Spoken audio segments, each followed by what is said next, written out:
Shkëndia ka marrë fitore binjse 3-0 në transfert me Rabotnički në Shkup.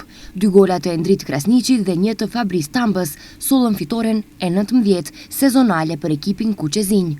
Pas ndeshjes trajneri Jeton Beqiri theksoi se fitoria vjen në një moment të duhur kurse ekipi i tij ka reaguar në mënyrë pozitive pas asaj disfate në Tetov kundër Pelisterit. Dominuam takimin nga fillimi deri në fund përveç një gabimi individual në fillimin e pjesës ditë ku na shpëtoi portieri. Pjesa tjetër ishte kontrolluar nga ana jonë dhe ishte një fitore e cila na duhej në këto momente për shkak se them drejtën edhe ne si staf, edhe futbollistët, edhe opinioni, edhe tifozët, gjithë e përjetuam shumë rënda atë humbjen me Pelisterin për shkak se ishte një humbje e papritur, por futbolli ka këto situata dhe ne duhet mbas humbjes të reagojmë dhe të luftojmë çdo ndeshje pastaj për 3 pikë. Pas shkëndis në Tetov, Pelisteri ja prishi sapet edhe një favoriti për titullin kampion. Në Manastir në ndritën e reflektorve, ndeshja kundër Vardarit përfundoi pa gola.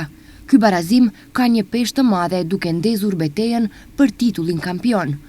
Me këtë pikë Vardari bëri një hap prapa në garën me Shkëndin, kurse Pelisteri tregoi se është vrasës i favoritëve pasi drejt për drejt, po ndikon se ku do të përfundoj titulli kampionit. Teksa kanë mbetur edhe 7 xhiro, deri në përfundimin e kampionatit, diferenca mes Vardarit dhe Shkëndis tani është 1 pikë.